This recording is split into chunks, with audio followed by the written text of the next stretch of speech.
बच्चों mathematics class 8 का next part कर लेते हैं। मैं हूं हरी सर और आप सभी बच्चे देख रहे हैं आपका अपना यूट्यूब चैनल चलो कदम बढ़ाएं। और आपके जो फाइनल एग्जाम होने वाले हैं उसमें ये काफ़ी हेल्प करेगा।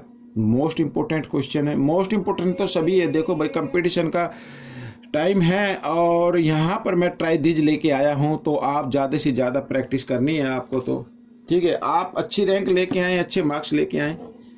आइए करना शुरू करते हैं। Question number first try these में ये रहा आपके सामने। ठीक है, देखो क्या कहता है।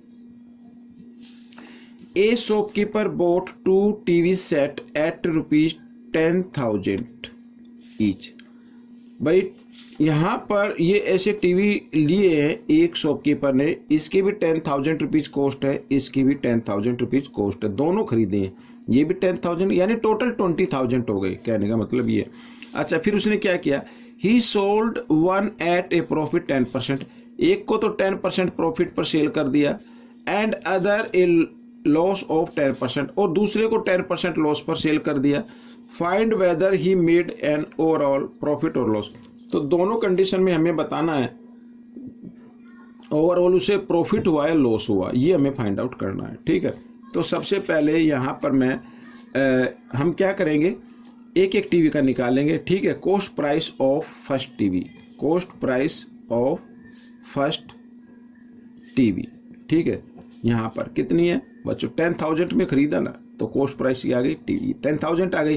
अच्छा, इसको तो प्रॉफिट पर बेच दिया। प्रॉफिट कितना लिया ये लिख लेते हैं, प्रॉफिट लिया 10%, तो 10% निकालते कितना होता है।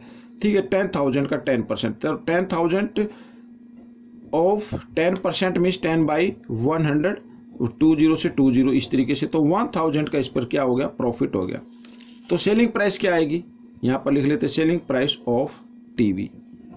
तो कितना आ गया बच्चों, 10,000 तो खरीदा था, उस पर 1,000 का उसने प्रॉफिट ले लिया, तो सेलिंग प्राइस आ गई 11,000 की आ गई बच्चों। कितने की आ गई, 11,000 रुपीज की आ गई। ठीक है, अब सेकंड टीवी का निकाल देते हैं, cost price of second TV. ठीक है, ये तो इसकी भी कॉस्ट क्या है, 10,000 रुपीज है। भाई दो टीवी लिए थे ना 10,000 में, ये भी लिया था ये भी लिया था, अब इसकी निकाल रहे हैं। अब इस पर क्या हुआ, लॉस हो गया बच्चों। क्या हुआ, लॉस हो गया 10% का। तो हम पहले लॉस निकाल लेते हैं, लॉस कितना हुआ, तो 10,000 इंटू 10/100, 10% मीन्स 10/100 हो गया, तो 10 से 10, तो 1,000 का लॉस हो गया। इस पे क्या हुआ, 1,000 का लॉस हुआ। तो सेलिंग प्राइस क्या होगी, सेलिंग प्राइस ऑफ टीवी। तो सेलिंग प्राइस यानी 10,000 का खरीदा था और 1,000 माइनस से उसने बेच दिया, तो कितने का बेचा, यानी 9,000 रुपीज का उसने बेचा। ठीक है, ये आ गया। तो टोटल अब हम निकालते हैं टोटल कॉस्ट प्राइस कितनी है, total cost price of two TV. भाई 10,000 का एक लिया, दूसरा भी 10,000 का लिया। ठीक है, तो कितनी हो गई, 20,000 रुपीज हो गई बच्चों। कितनी हो गई, 20,000 रुपीज। अब टोटल सेल प्राइस निकाल लेते हैं अब हम, total sale price of 2 TV. तो फर्स्ट टीवी तो उसे सेल किया 11,000 का, कितने का किया, 11,000 का किया। ठीक है ना, यहाँ पर मैं लिख लेता हूँ, और प्लस दूसरे को जो सेल किया उसने क्या किया, 9,000 का किया।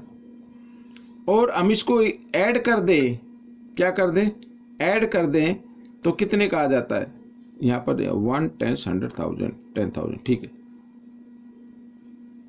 तो ये आ गया 20,000 आ गया, 11,000 और यहाँ पर आ गया। अब हम देख रहे हैं कि उसको ना तो लॉस हुआ ना क्या हुआ, प्रॉफिट हुआ। तो बच्चों ये क्वेश्चन आपका सोल्व हो गया।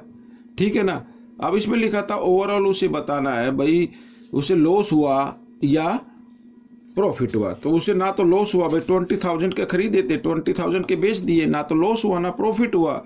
ठीक है, तो ये क्वेश्चन भी आपका सोल्व हो गया है। आइए करते हैं क्वेश्चन नंबर सेकंड, ये रहा आपके सामने क्वेश्चन नंबर सेकंड। देखो क्या कहता है, find the buying price of each of the following. Buying price find out करनी है भाई, हमने कितने में खरीदा यानी कॉस्ट प्राइस समझ लीजिए।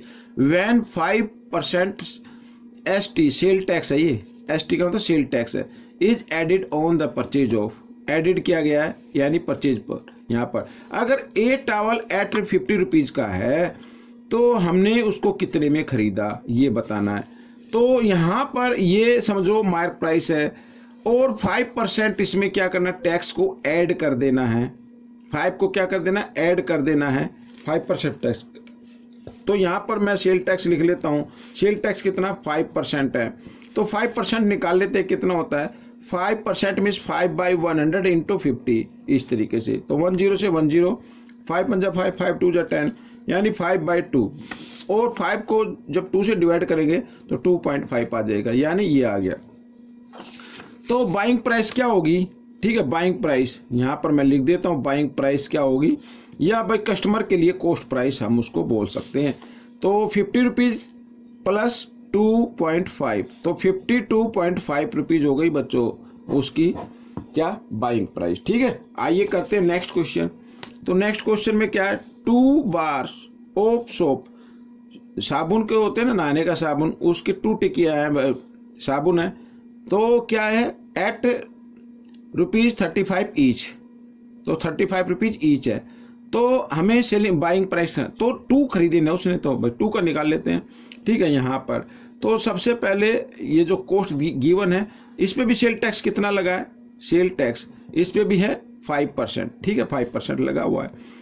अब पहले 5% निकाले तो 5% का मतलब 5/100 इंटू, अब भाई ये तो ईच की कॉस्ट है, 2 की कितनी होगी भाई 35 की, 1 साबुन आते हैं तो सेकंड भी 35 की आएगी, तो यानी टोटल 70 हो गए। तो 70 का निकालना है, 0 से 0, 5 1 जा 5, 5 2 जा 10 और 2 से जब 7 को डिवाइड करेंगे या इधर कर लीजिए तो कितना है 3.5 आ जाएगा। ठीक है, ये आ गया। तो बाइंग प्राइस क्या हो जाएगी, यहाँ पर मैं लिख देता हूँ बाइंग प्राइस।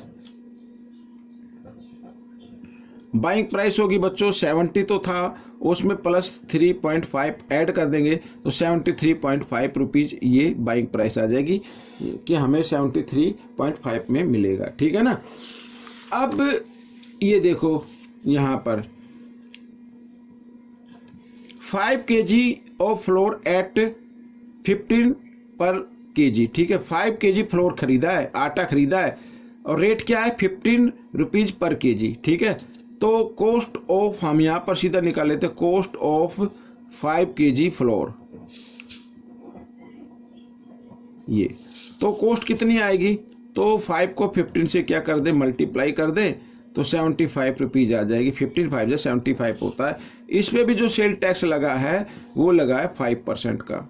ठीक है, तो कॉस्ट प्राइस यानी बाइंग प्राइस हमें जो हमें खरीदना है या हमें जितने में वो मिलेगा वो हमें निकालनी है। ठीक है, बाइंग प्राइस ये तो शॉपकीपर के लिए है भाई, बाइंग प्राइस ये कस्टमर के लिए। तो 75 का हमें क्या निकालना है 5%, तो 5/100 इस तरीके से।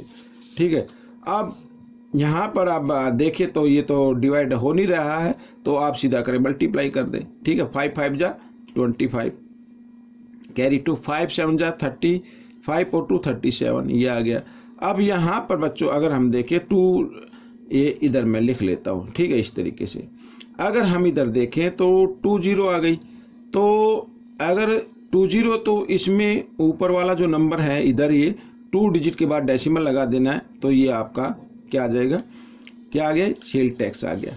ठीक है, तो यहाँ पर भी बाइंग प्राइस क्या हो जाएगी, ये तो बाइंग प्राइस हो रही है, बाइंग ये तो सेल टैक्स निकाला है तो यहाँ नहीं, यहाँ पे लिख लेते हैं बाइंग प्राइस। ठीक है ना, बाइंग प्राइस हमें कितने में मिलेगा भाई 75 रुपीज तो थी कॉस्ट और 3.75 उस पर टैक्स लग गया तो मिल गया 78.75 रुपीज का। तो बच्चों ये क्वेश्चन आपका सोल्व हो गया, बिल्कुल इजी था। ठीक है, आइए करते हैं क्वेश्चन नंबर 3। ये रहा आपके सामने, ये भी ट्राई दीज में से लिया है मैंने, देखो बहुत ही इजी क्वेश्चन है।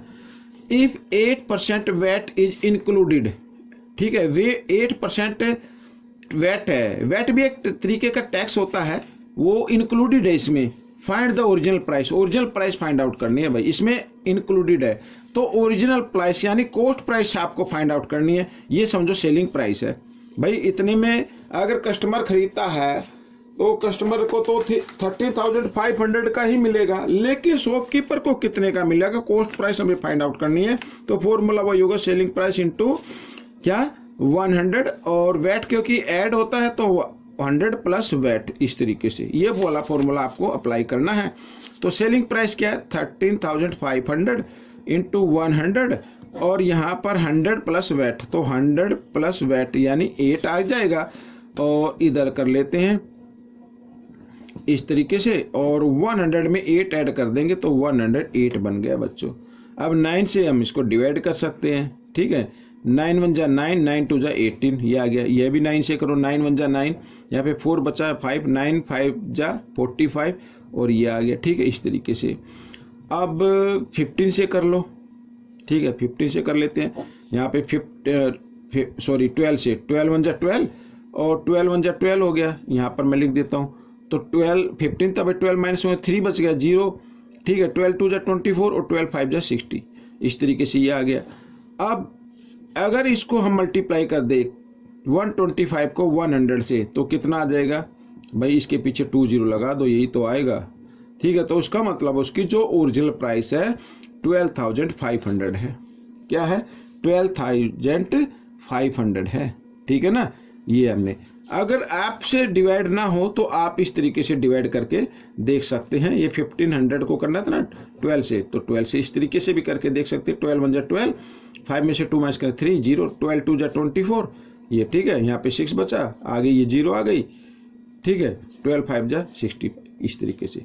अब 125 को 100 से क्या किया? मल्टीप्लाई कर दिया, ये आ गया, ठीक है। तो ये क्वेश्चन भी आपका सोल्व हो गया। अब बी पार्ट कर लेते हैं, लास्ट पार्ट है ये। ए शैम्पू बोतल बोट 180 रुपीज, यानी ये भी। तो हमें भी इसके लिए क्या करना? कॉस्ट प्राइस फाइंड आउट करना, जो शॉपकीपर को कितने की मिली होगी। तो ये है सेलिंग प्राइस इंटू 100 और क्योंकि इसमें भी टैक्स ऐड हुआ है तो 100 इतना ही आएगा। 100 प्लस 8 सभी में नीचे आएगा तो 108 सीधा लिख देता हूं मैं, ठीक है ना भाई। 100 प्लस वेट ही आता ना, तो 100 प्लस वेट तो 8 है। तो आइए इसको हम कर लेते हैं। अब बच्चों 18 की टेबल अगर आपको आती है, 18 6 जा 108 होता और ये 10 पे कट जाता है, 18 10 जा, ठीक है। अब यहाँ पर अगर हम देखें यहाँ पर इसको मल्टीप्लाई कर देते हैं।